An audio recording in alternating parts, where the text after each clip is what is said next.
Good evening, everyone. Thanks for coming out on this, our first evening post-election event. I thought I might get a round of applause for post-election, but that's okay. Whatever you might think about it, at least it's over. I'm Bill Brown with Brookings Mountain West. We're delighted to have our colleague, Devashree Saha, here from Brookings, her first visit with us. Not her first to Las Vegas, and even though she's been at Brookings, she has been researching and writing about Nevada and its energy issues, and you'll hear some of that tonight as soon as I stop talking. She's a senior policy associate and associate fellow at the Metropolitan Policy Program. She holds a PhD in public policy from the University of Texas at Austin. Her master's in political science was from Purdue University. I always like to remind myself and all of you, like any good academic presentation, there'll be PowerPoint slides, but you don't have to memorize them or capture them on your iPhone. They're already up on our website under her lecture in our series of lectures, so you can always check it out there as you can the lecture in a few days, thanks to our good friends at Greenspun College who'll be recording this. So I'll turn it over to our speaker.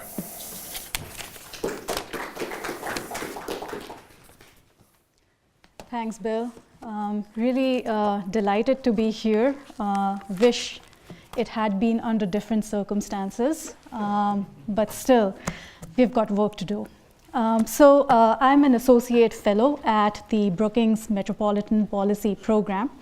And before I jump into today's presentation, I just wanted to tell you a little bit about what the Metropolitan Policy Program at Brookings does. So at MPP, our mission is to deliver research and solutions that will help the nation's metropolitan regions build an advanced economy that works for all. And why do we focus on, cities and metropolitan regions? Because we believe that these are the places that are the true hubs of the national and the global economy. These are the places that really concentrate the economic assets that make the foundation for an advanced economy. And what are those economic assets? They are the rich and diverse human capital. They are our modern infrastructure that protects the environment, that facilitates economic activity, and that provides access to opportunity. And these are also the hubs for trading relationships that engage the global marketplace.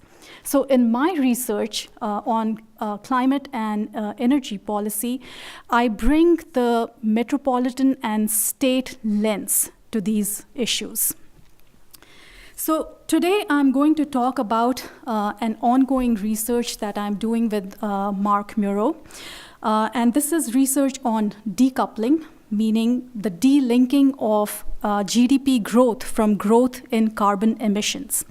So conventional view on the relationship between economic growth on the one hand and energy consumption and carbon emissions on the other has been that growth will lead to an increase in production, which in turn will lead to an increase in energy use and carbon emissions.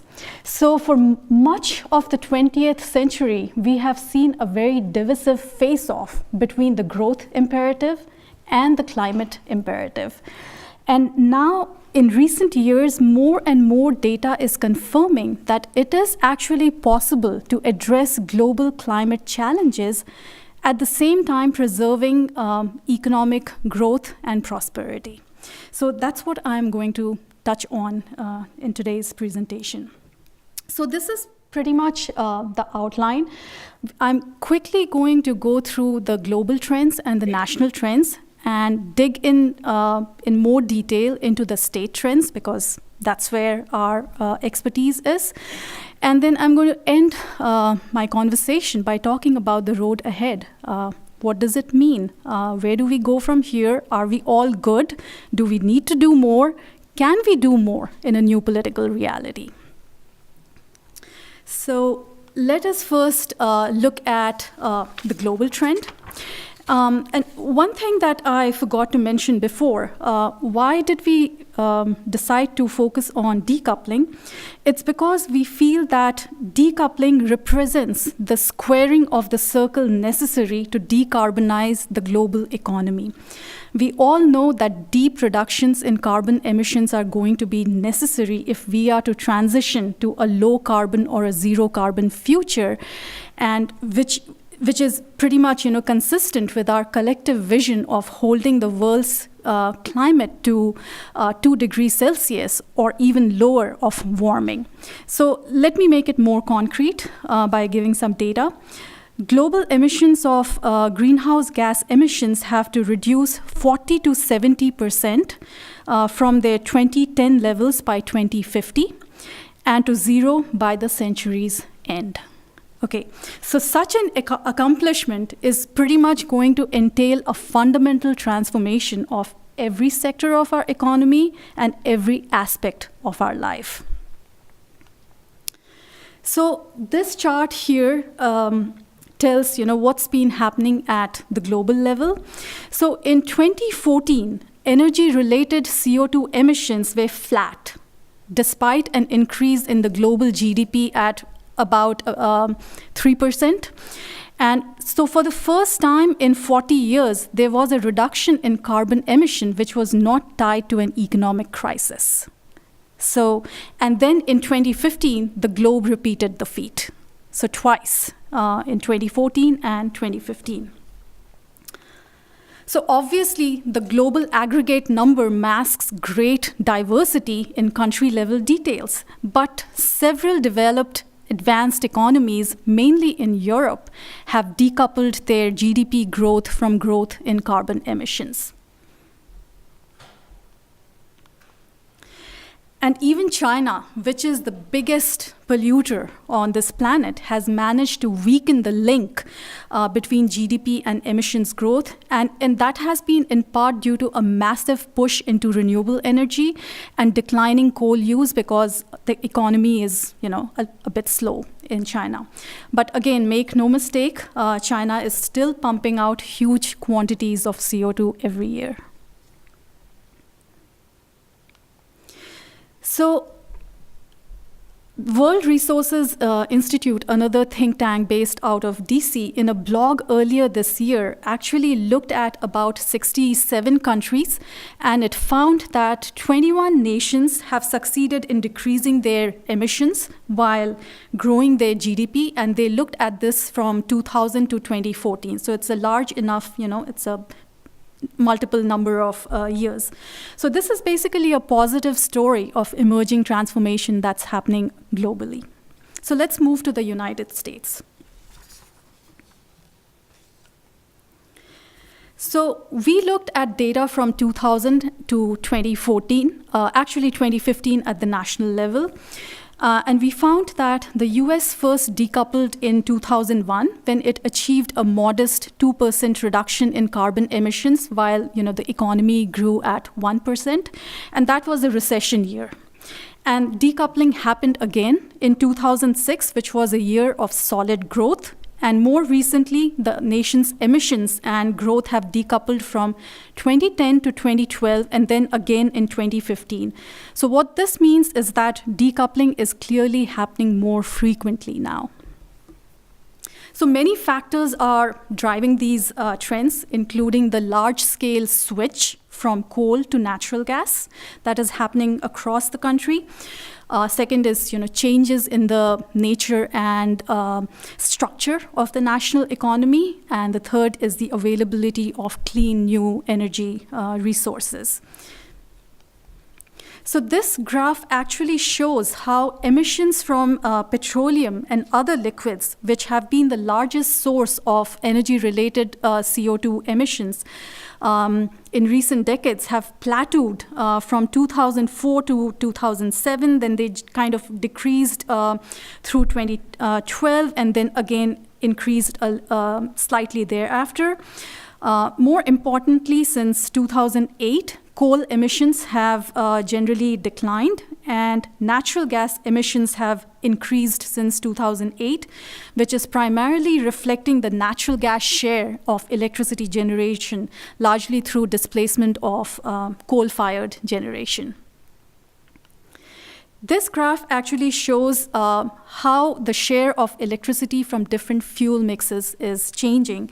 And you can see that the natural gas share of electricity generation grew from approximately 11% in 1990 to 29% in 2012, and then it's dipped to 26% in 2014.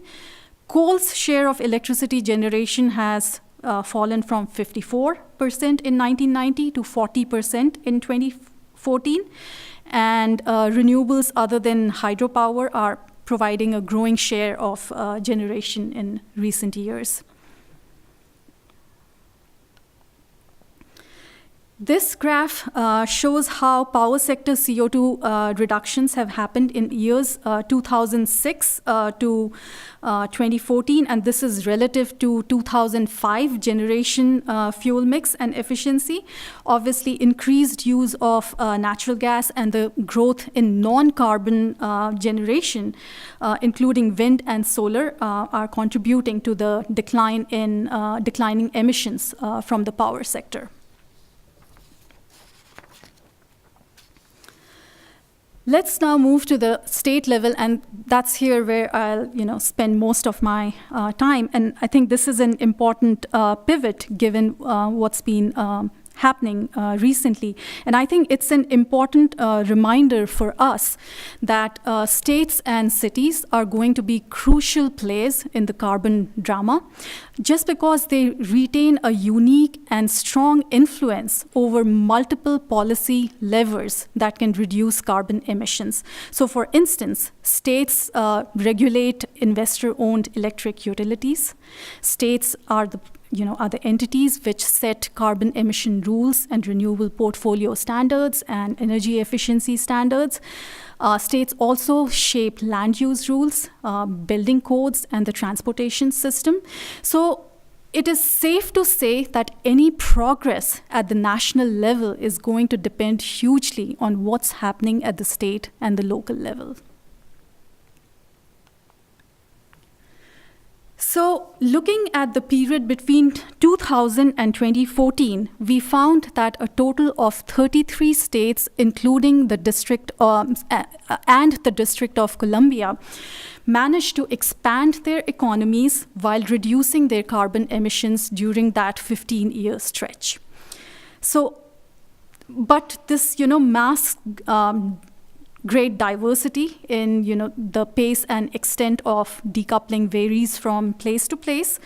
Among states, Maine has achieved the largest CO2 decline while still growing its economy by 9%. And you also have other big states like New York and Massachusetts and Georgia. And Nevada is also in this list of 11 states which have achieved the strongest decoupling. So collectively, these 11 states have reduced their emissions by 19% while expanding their GDP by a robust 22%. On the other end of the spectrum, you have 8 states which have experienced a weaker form of decoupling. And collectively, these states have reduced emissions just by 6% while growing their GDP by 25% during the same 15-year period. And interestingly enough, California falls in this category. So despite its record of adopting stringent climate change policies, California has managed to reduce its emission by a modest 6% while expanding its economy by 28%. So we're still trying to figure out what explains that disconnect because, California is always regarded as a trendsetter in terms of climate and energy policy, but in terms of emission reductions, it hasn't gone as far as other states like New York and Massachusetts. which are also seen as other, climate-friendly states. So there could be multiple things going on in California. One could be the low presence of coal-fired generation. So it had very low presence to begin with, which kind of deprives California of the leading mechanism for carbon emission reduction, which is the fuel switch that is happening from coal to natural gas. Finally, we found that 16 states have not decoupled and instead experienced rising emissions along with rising GDP. And a few of those places have seen dramatic increases in emissions, especially Nebraska and North Dakota.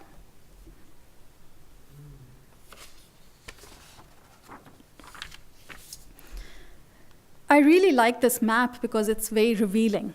So looking at this map, you can see that northeastern states and actually many southern states have achieved some of the deepest and the largest carbon emissions decline.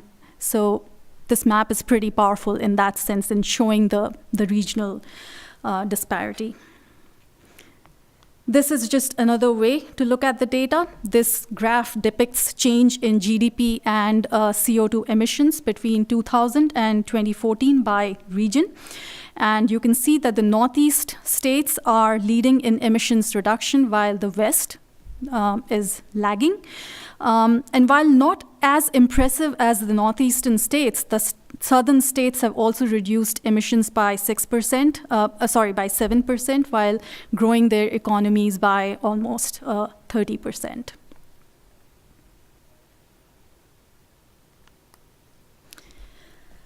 So what explains this variation in emissions reduction across different states?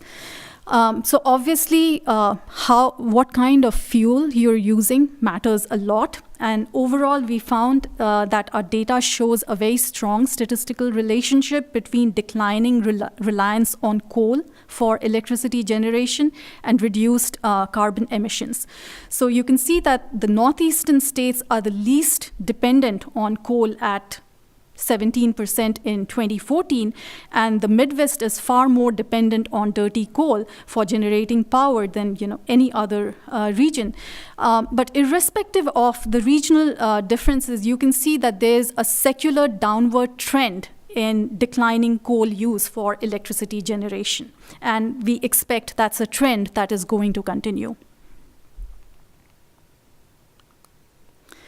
So if coal is declining in power generation, what is taking its place? It's natural gas. And you can see that Midwestern states have been able to switch far fewer coal-burning power plants over to natural gas than states in the Northeast and the South. And in fact, in the Northeast, there are concerns about over-reliance on natural gas. For instance, natural gas accounted for almost 95% of Rhode Island's net electricity generation, which is pretty high.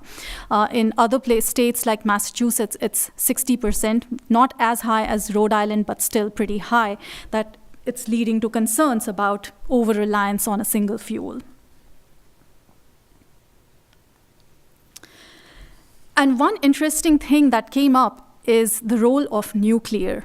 So we find that nuclear power is also playing an important role in helping the Northeast and the Southern states curb their carbon emissions, even as their economies are growing.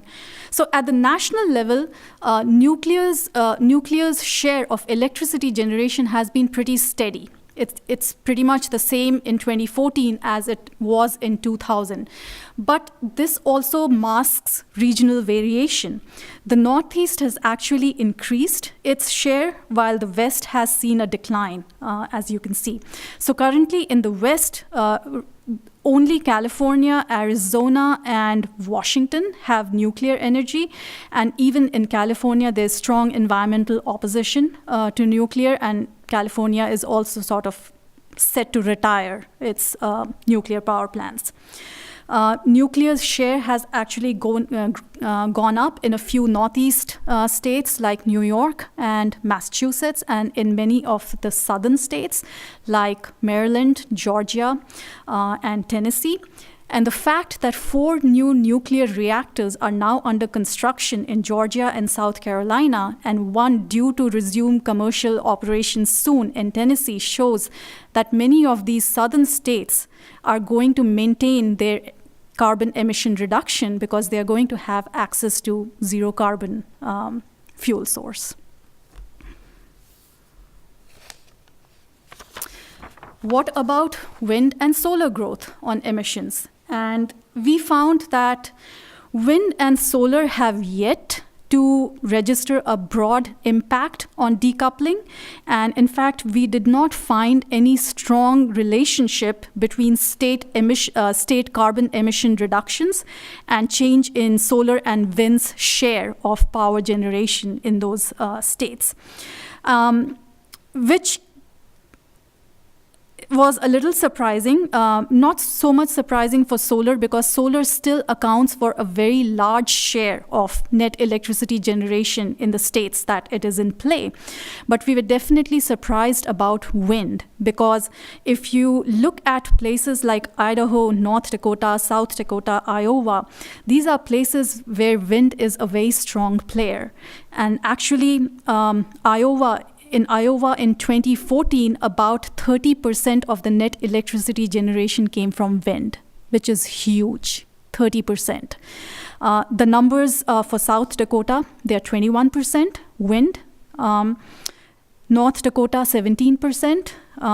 Idaho, almost 19%. So they're getting, their electricity, substantially from wind.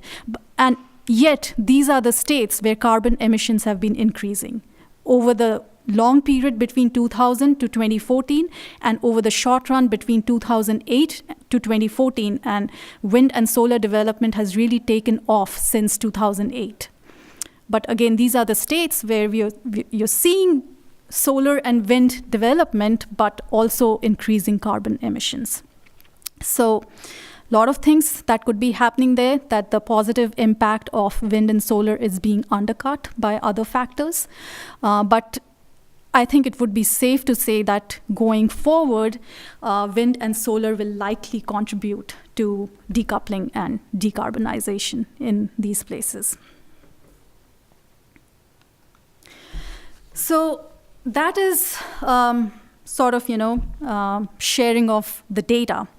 Now let's talk about the road ahead. So, I'm standing here before you 1 week after the election. So we are, I think, at an important juncture in terms of the climate and energy landscape. And so I think my conversation with you would have been very different if Hillary Clinton had been elected. And I had started preparing this presentation, before the election results came out. And once the election results were declared, it was like, what do I say now? How do I, change my presentation? What do I, really say?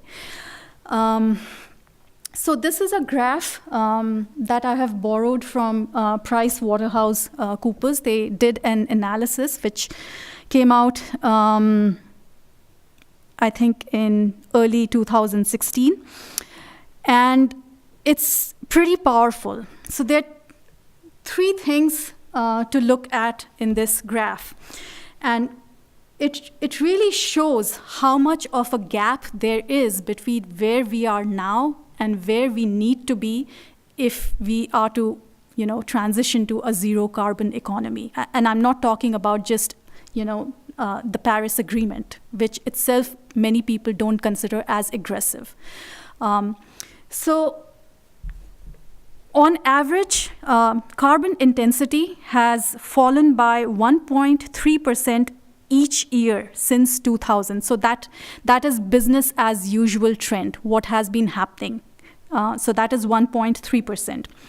So, and in the lead up to the Paris Agreement, countries proposed a range of emission targets. And if you take all those emission targets together, those will lead to an average carbon intensity reduction of 3% going forward, which is still a progress over the 1.3% that historically we have been seeing, but it still falls far short of the 2 degrees Celsius goal. And PricewaterhouseCoopers estimated that at the global level, we need a 6.3% reduction every year going forward to stick to the goal of 2 degrees Celsius warming. So 1.3%, what has been happening, Paris Agreement, progress, we can get up to 3% reduction every year, but we still need to get to 6.3. Huge gap. Let's translate this to what's happening in the US.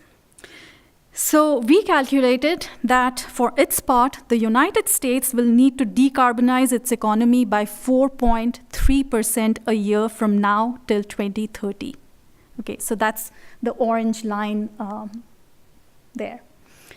And between 2000 and 2014, the US has been decarbonizing at a rate of 2.1%. And obviously there are some states which have done better than the national average, and there's other states which are below the national average. But you can still see the disconnect between the 4.3 target every year from now and where we are now. So that's a very sobering slide.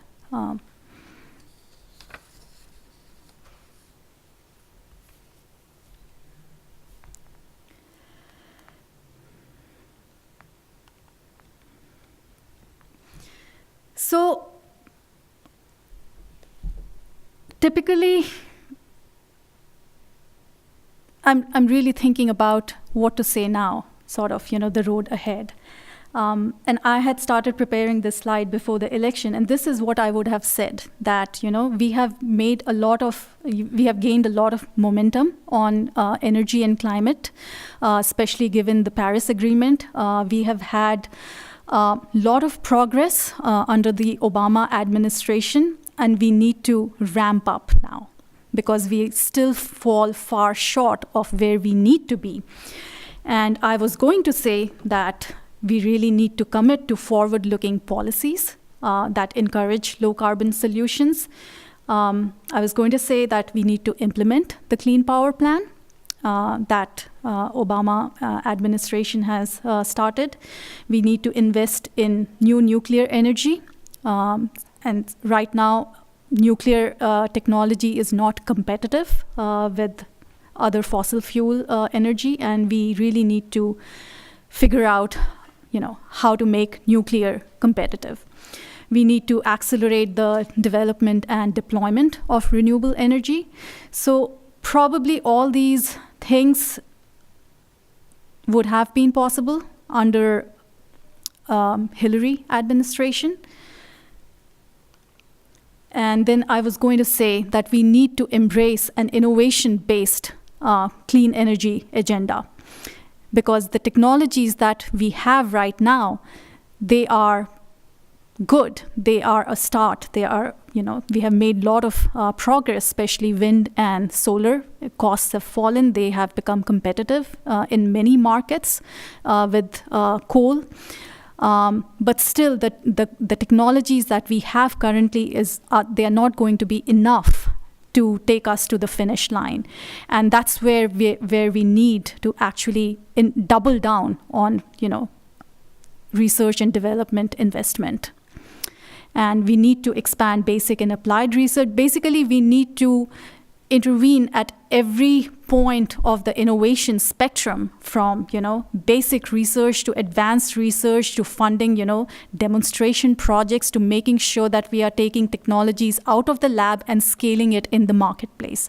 And that's where the government, both the federal and the state government, they have a big role to play in de-risking clean energy technologies, in investing public funds so that it attracts private funding. So basically, it has to be a partnership. So those would have been, the two-pronged strategies in the climate and energy landscape. But clearly, that's not going to be the case now.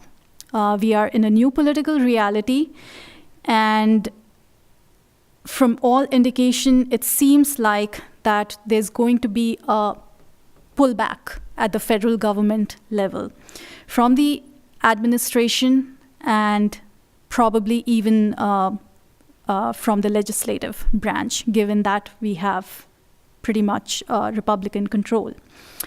So at the federal government level, even if it is not an absolute catastrophe, I don't see a lot of engagement and a lot of public support for climate and clean energy policies at the federal government level. And this is, I think, where the states and the local governments have to step up. They have already been doing quite a bit. In fact, it is the United States of America, right? And our states are the labs of, innovation. Basically, they have been pretty creative. And this is where I think they will need to step up even more. And a lot is actually under their control now to shape climate and energy policy. And I think that's where I'm going to sort of wrap up. And I look forward to your comments and reaction. Like, how do you see the new political reality? How do you see that affecting energy and climate agenda in the United States?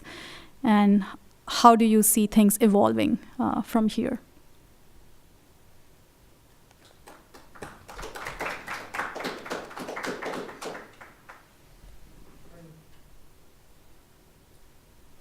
Sure. Yeah. Yes, I think very, very good talk, and yet here in Nevada, I think we have some positive possibilities. In fact, even some of the folks I've been talking to that are going to be in the assembly, and I think there's some really positive aspects, both in the solar, but we only have one coal plant still left, and it's very interesting. I know both the PUC and the legislature insist on keeping that open sort of as a security blanket.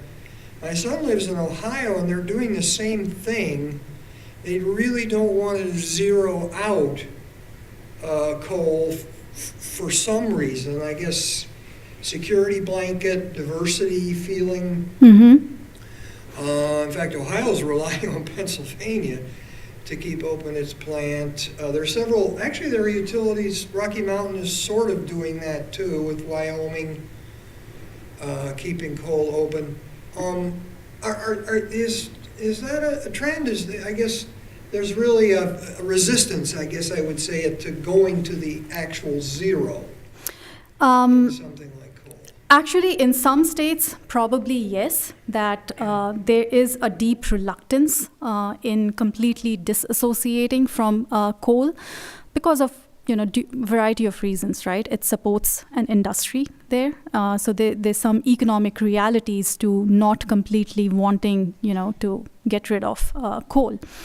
But at the same time, coal is a dying industry globally, and even in the United States. I don't know if any bank would like to finance a new coal power plant today, given, like how cheap natural gas is and how competitive natural gas power plants are. So in that sense, I think if you kind of take away, the policy side of it, the market reality is that coal is going to be used less and less in the country.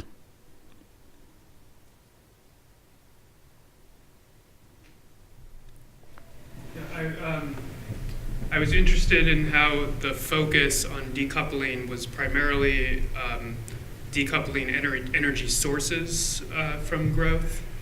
as opposed to energy from growth. So I'm curious if you're seeing any level of decoupling from just energy use in general and growth. And the specific thing that I'm interested in relation to that is most of the numbers were related to electricity as opposed to like mobility, transport. Absolutely, yes. So. Yeah, so two things, right? And this is an ongoing research. We hope to come out with a paper soon, but this is an ongoing research. I mean, this is a really complicated topic, and we feel like we've just, we're just beginning to grapple with the complexity of the topic. So in future research, we do want to see whether there's, decoupling between, energy use and GDP growth. We haven't looked at those numbers yet. And in the paper that we are bringing out, the focus has been mostly on fuel mix, basically the carbon intensity of the energy supply, which is reflective of the fuel mix in a particular state. But we are aware that there could be other factors that affect decreasing carbon emissions. I kind of alluded to that in the beginning, which is transformation in the nature of the economy. So especially, as you move from like a manufacturing intensive economy to a more services oriented economy, how does that play into your carbon drama? We also want to look at the impact of policies, like for instance, the RGGI in the Northeast. So what is the impact of state level policies on carbon emissions? So there are a whole lot of factors that we still need to investigate, and how those play into how the variation in carbon emissions reductions across states.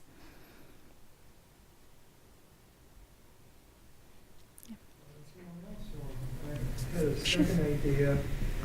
I noticed there wasn't any mention there. I know I've seen some charts that actually India, and in particular some regions of Africa too, but in particular India actually has the highest slope upward for the large countries anyway, of carbon use, particularly I think for electricity and others. And they still have quite a bit of reliance on coal, and may even be increasing coal. Yes. And I think there have been some government issues there too, but is there anything in those two regions that seems to stand out? Because the world is the world.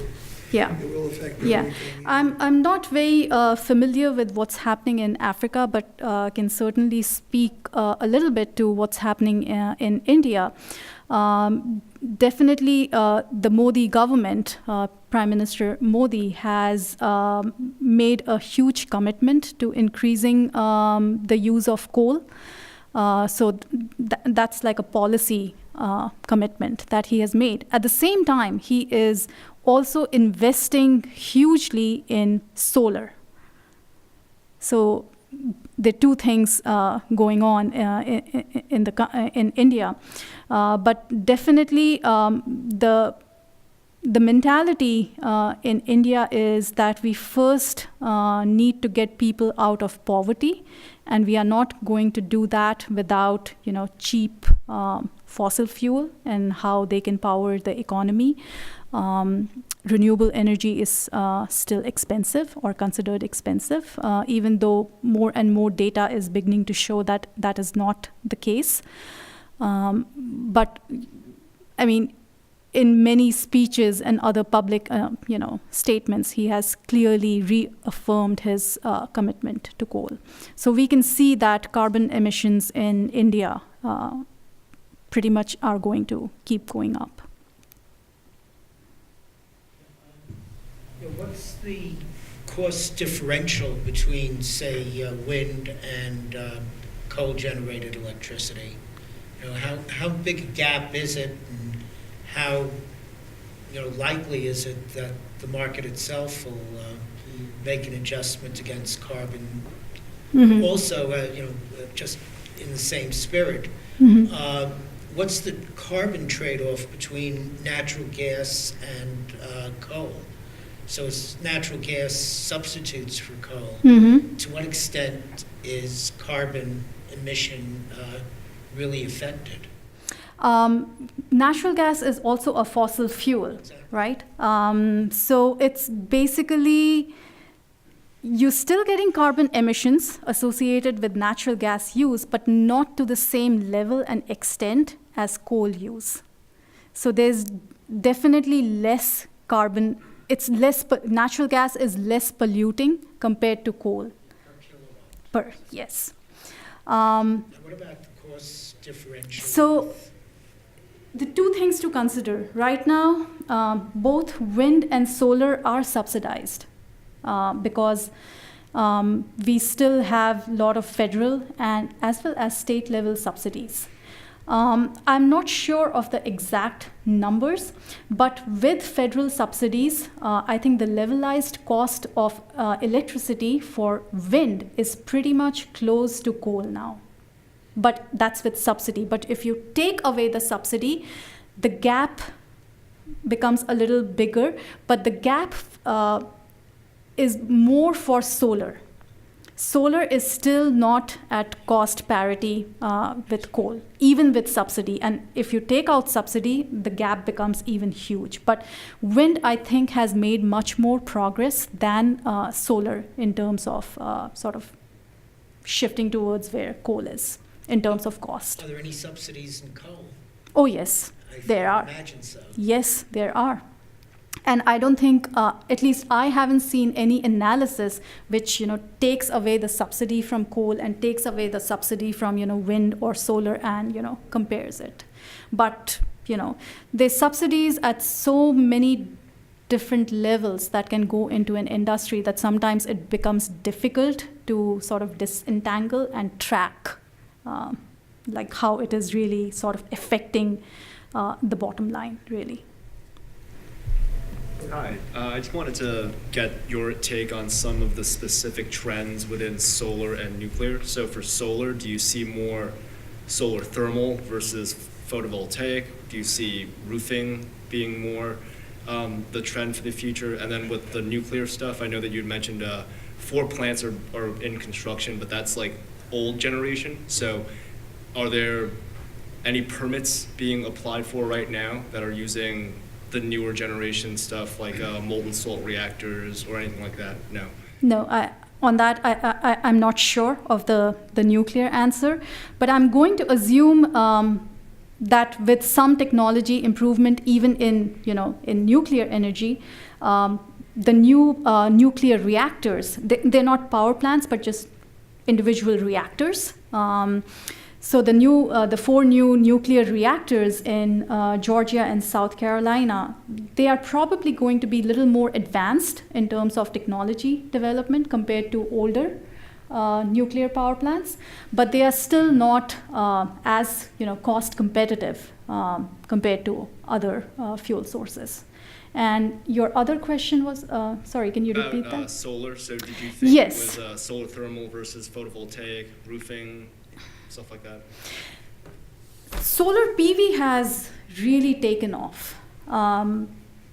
There has been a huge explosion in the rooftop solar market, especially in some states like California, New Jersey, Massachusetts, Nevada, Arizona. At the same time, I think there is a growing trend in utility scale solar, and they could be using different technologies like thermal or concentrated solar power technology for running these huge utility scale solar.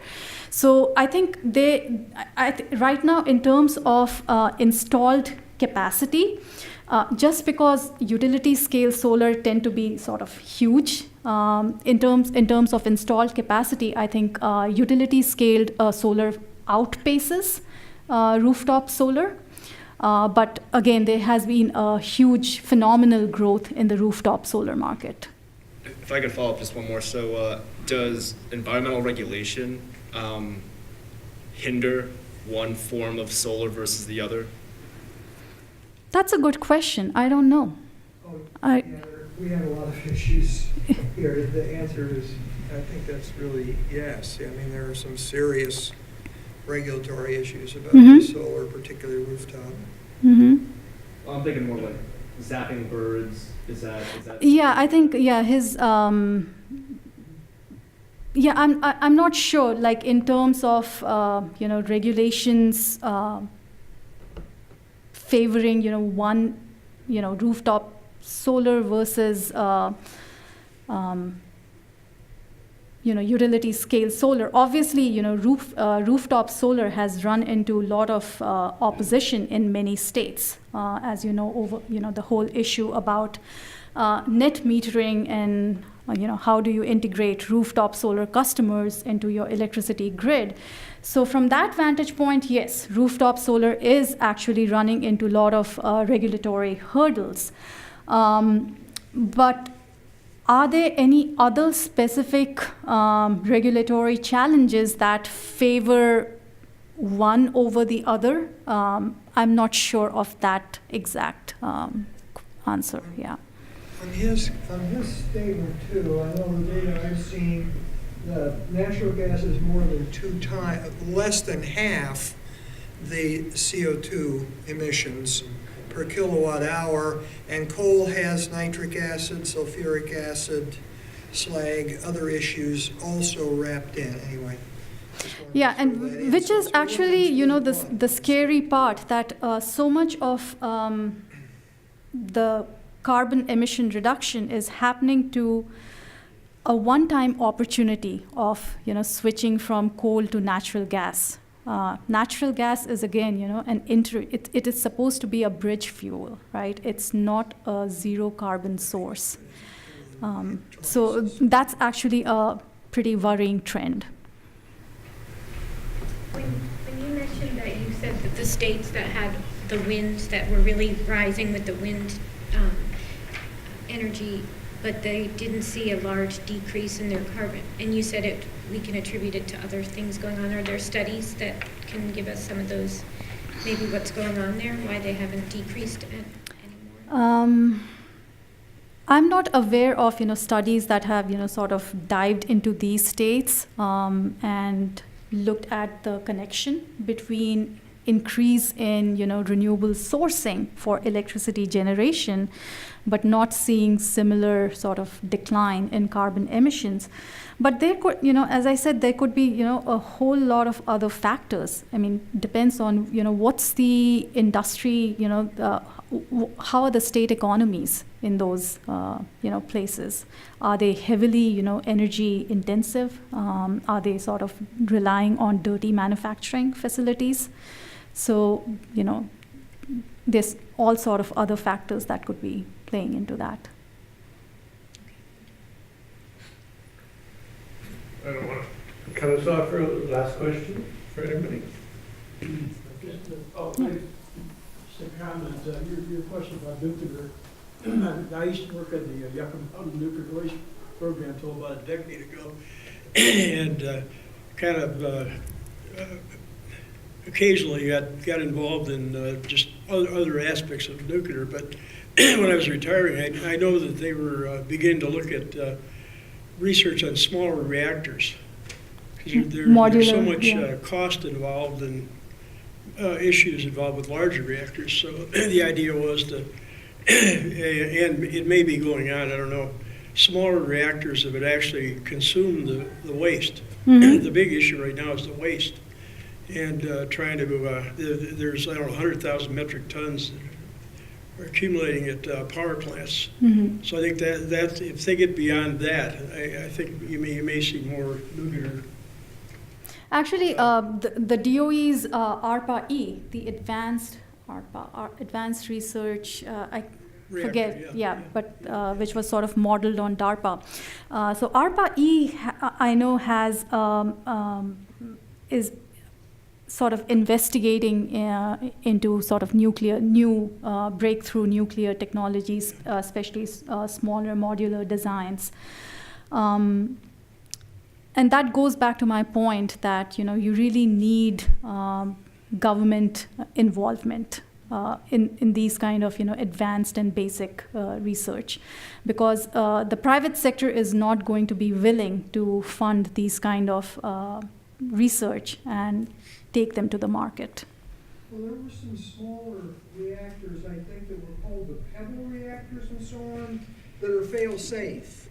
I know that was one of the things I was looking into. Can we make these darn things fail-safe? So we don't have a China syndrome to live with. But anyway, I think there are some. There's a number of designs. I think there are some folks looking When I into was in the that. Navy, they were using, maybe a smaller. Okay. We'll be around if you have an unasked question that you'd like to talk to Devashree about. Thanks for coming out tonight. We'll be back in 2 weeks with the holiday in between. And we'll have a colleague back out from Brookings, Stephen Pfeiffer, will be out. He's had a distinguished career in the Foreign Service, including a stint as ambassador to the Ukraine. So he'll be talking about the future of Russia-US relations, which probably couldn't be more timely. So hope to see you then. Thanks again for coming out.